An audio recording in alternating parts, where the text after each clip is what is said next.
SuperTalk Mississippi. Tim from Tupelo on the C-Spire text line. We all know Biden can do 1,000 push-ups in 10 minutes. He's a dog-faced pony soldier. Joining us now, Realtor David Ostrander. David, thanks for coming in. Hey, thanks so much for having me. It's a pleasure. Yeah, man. Finally made it here. Absolutely.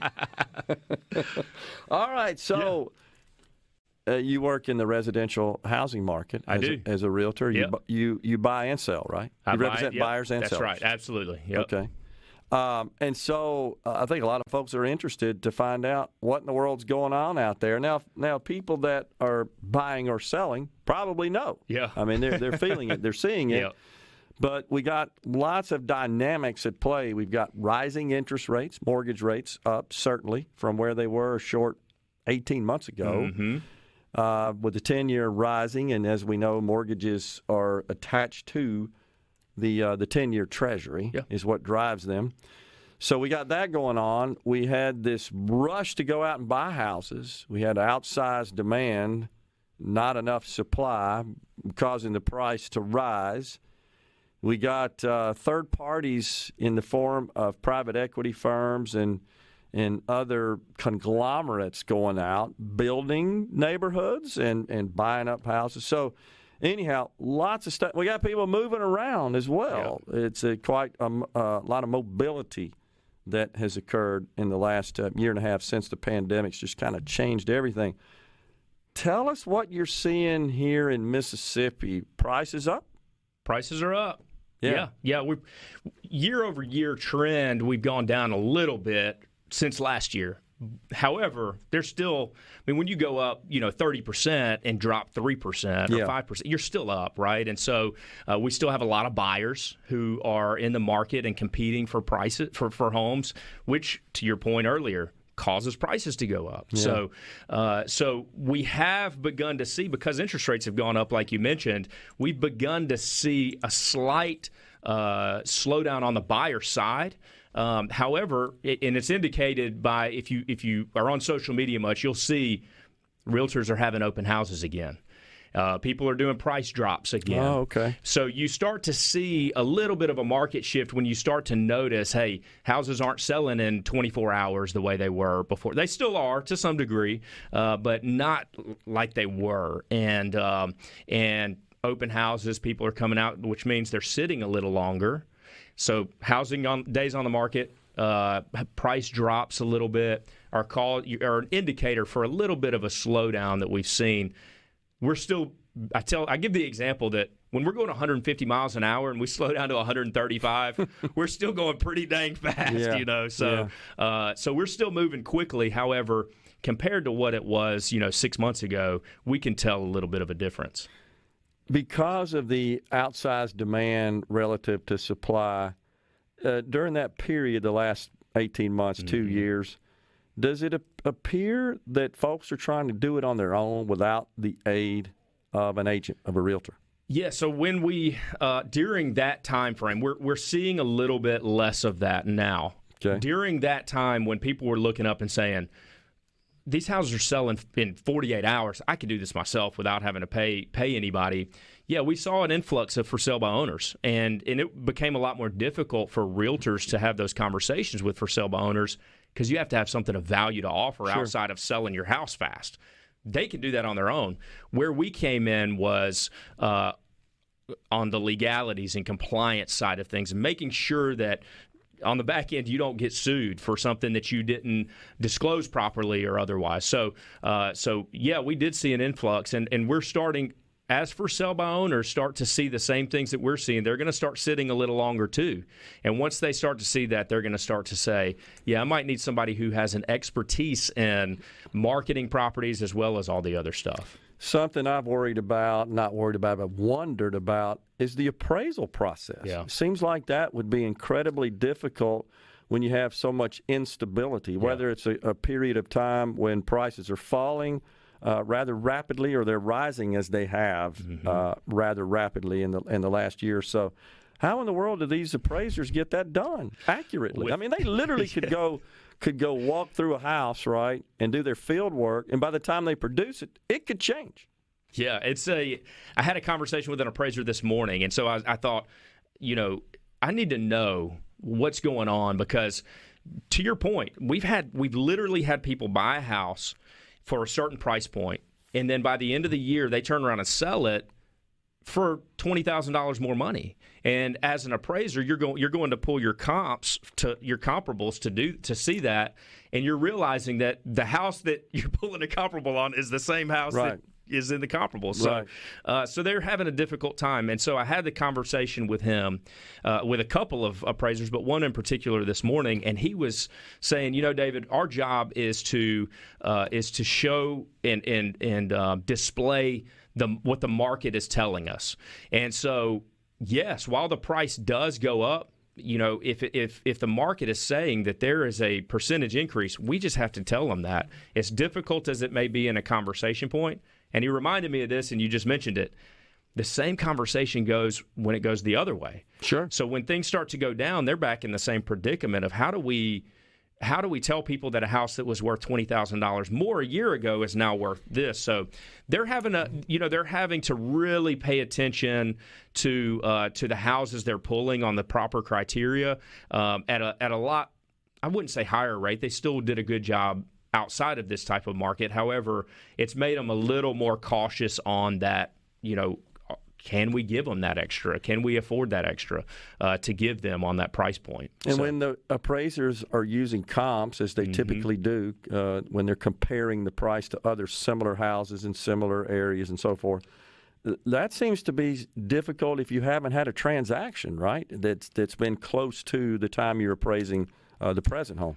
Oh, absolutely. Yeah, if they can't find a house that has a fair comparable within, that matches the bedrooms, bathrooms, acreage if necessary, extra amenities, if you will. If they can't find a house, it makes it really difficult. And then they have formulas to justify their percentage increases and decreases if necessary. But yeah, that plays a role for sure. Is if they haven't had a house for sale by owners, right? They don't hit the market. That's true. So they can't pull that comparable off of a for sale by owner to compare that value necessarily. So they're having to really do some due diligence on this to make sure that they're giving the banks and lenders the proper numbers. Now, you work for the most part central Mississippi. Is that correct? That's right. We have offices all over the state. I am primarily in central Mississippi. What about new home construction? Yep. What are you seeing right now? They're high. Materials are high. That actually became that was one of the, when things were really peaking, became a complicated one because as materials went up, you build a house right next door. And you got a builder who sells a house. Well, materials went up since that last house closed. And so they're trying to justify their profits in the materials that they cost. And so really it's an education thing from the appraisers to the builders and to the realtors to say, hey, this is where we are and this is why we have come to the number we've come to. And so it makes it difficult for them. And the conversations I've had with them they are constantly in conversations with each other of, can we do this? Can we not? Are we the ones responsible if, we get to a place where we've overvalued a house? And they feel the weight of that. Yeah. And home builders, of course, it's a long process. That's right. So you quote today, and I know many of them have included some sort of provisions in their contracts that can trigger an increase in the price based on an increase in input That's materials, right? I had a great example of that. It was so volatile that these companies, these material companies, were telling us that they would give a sometimes less than a week's quote. So they would quote you, but that quote was only good for about 4 or 5 days, and then it's changed because it was moving so much. Wow, that's incredible. All right, so of course another major input into the affordability of a residence is the mortgage rates. Most people don't have the cash to buy their home all cash. They do finance it through a mortgage. We got a break coming on us right now, but when we come back after the break, I want to talk about the mortgage types that you're seeing, and that's become a very rather complex world. Mm-hmm. Used to be fairly simple, straightforward, but there are a million different options there. And what figures into that? Also talk to you a little bit about credit scores and how that enters into the equation as well. We got David Ostrander, a realtor in Central Mississippi. We're in the Element Wealth Studios, and we'll be right back. We've got David Ostrander, a realtor in the Element Wealth Studios. By the way, Shack Bully in Biloxi, what'd he say? I was saying earlier that we played the tape of Joe Biden and his inability to pronounce a word, which happens with regularity. He says, if we aren't going to mock and demean, I'm not sure I can continue listening to your show. Laugh out loud. You don't even have to say anything, right? Just play the tape. It tells the story all on its own. So we're talking about the real estate, the residential real estate market with David, who's a realtor in Central Mississippi. So, all right, interest rates, not where they were. The summer of 2020, right? 2%, 30 years. Yep.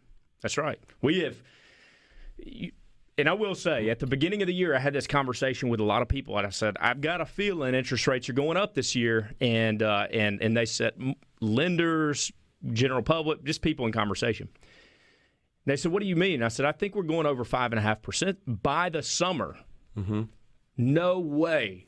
Ain't happening. Maybe 5%, worst case scenario. Mm-hmm.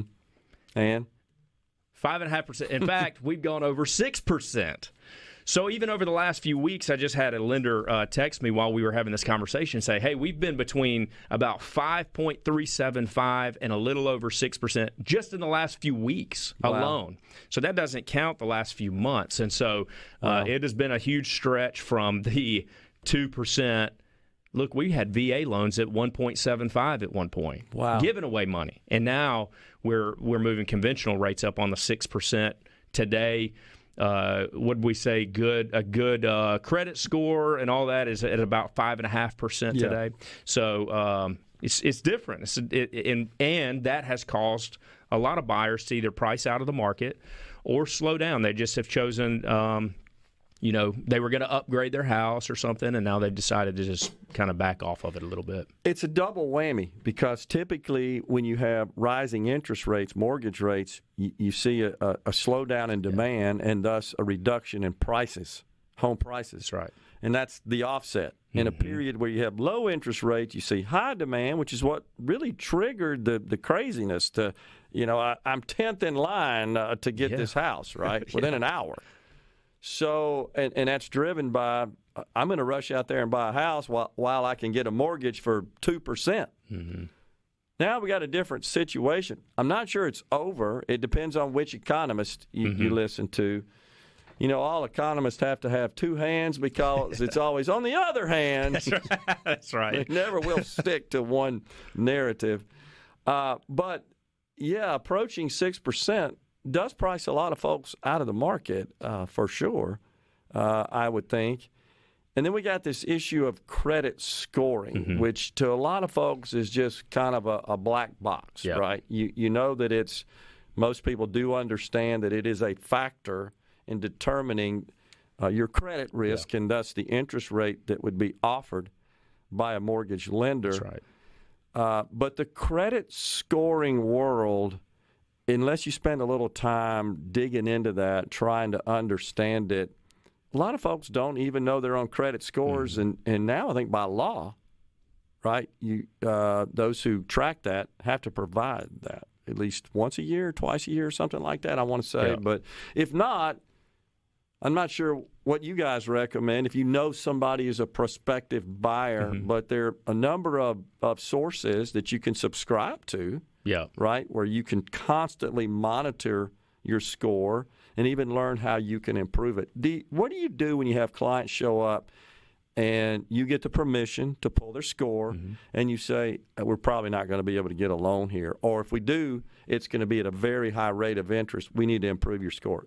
That happens, doesn't it not? Yeah, that happens all the time. And that's just part of the nature of what we do. And so just to clarify, I'm not a lender. And so what I do as a real estate agent, I will refer them to a few of my lender friends, people who I work with. And so they will then have the conversation of, let's pull your credit, let's look at it. There are plenty of resources out there. If you have a credit card, most credit cards have a FICO credit score opportunity to check that.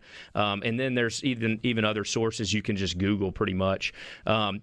However, our lenders will run their credit. They'll see where their standings are there. They'll also look at, because that's, unless you're just on the, way far down off of the scale of credit scores, that's not the end all necessarily. There's also a debt to income ratio that comes into play. How much debt do you have and how much money do you make? Yeah. And so they consider that. And then they also consider the loan to value. How much of a loan are you trying to get compared to the value of the property, which is where the appraisals come in and things like that we talked about. So we will oftentimes have to have those conversations of, hey, you're not quite where you need to be to be able to qualify for the loan. This is what we need to do. These are the steps we need to take. And there are people in the field of credit repair, and some lenders do both. And so I like to be of value to those people and not just say, hey, you're never going to buy a house, you got bad credit. No, let's work on that. Let's get it to a place, because my goal for you is what your dream is, and that's to own a home. And so I want to help you get there. So we'll advise them through that and connect them with some of our resources to help them get in the right place. So in general, the categorization of credit scoring, it's help me out here, excellent, good, fair, yeah. I think, is that it? Just those three? Yeah. Okay, so we're talking about a FICO score here, and which stands for Fair Isaac Corp. This was, by the way, founded in 1956. I didn't know that. Yeah, FICO in Bozeman, Montana, believe it or not. It still operates that, by Bill Fair and Earl Isaac. Okay. So he found it. But anyhow, this FICO score is typically what mortgage lenders and even chattel mortgage lenders for financing automobiles and so forth, they focus on the FICO score, which is just an algorithm for calculating someone's score, which can range from, I guess, 0 to, 850, I think is the highest score, right? All right, so what would be considered excellent? 850. Well, nobody's got that, but it's excellent. So, if you're above 750, you're doing really well. Yeah, excellent. You're in an excellent category. Okay. And people can still qualify for loans, under 750. Yeah. And of course, you go back to the 2006, 2007 days when subprime lending became an issue because they were giving loans to people with under 600 credit scores. And so you do have the opportunities where some lenders can give special scenarios and lend to people with lower end credit scores. My advice would be let's build your credit. Like, let's not build your home and your pay, all of this stuff on a poor credit just to say we can do it. Yeah. Let's get everything set where you're going to be solid and your credit score is good, your debt to income's good, and you're moving into a home with a strong financial situation. And that's, I tell people all the time that my worst fear as a realtor is that I get a call from one of my buyers 6 months down the road and say, I can't believe you let me do that. That's my biggest fear, because really? I just do not ever want a buyer to feel remorse for buying a house that I advised them through to get there. My goal is that everybody gets in and they're financially sound. We as realtors have a fiduciary duty of accounting, so we should make sure that they are in the proper position when they're going in, not just with their credit score, but also moving in with the proper finances. Something that mortgage lenders use to determine qualification for a loan and a mortgage loan and in what amount is the percent that is of their total household income per month, right? Right. Where does that I've seen that change through the decades. I remember when I bought my first house, I want to say it was 28%.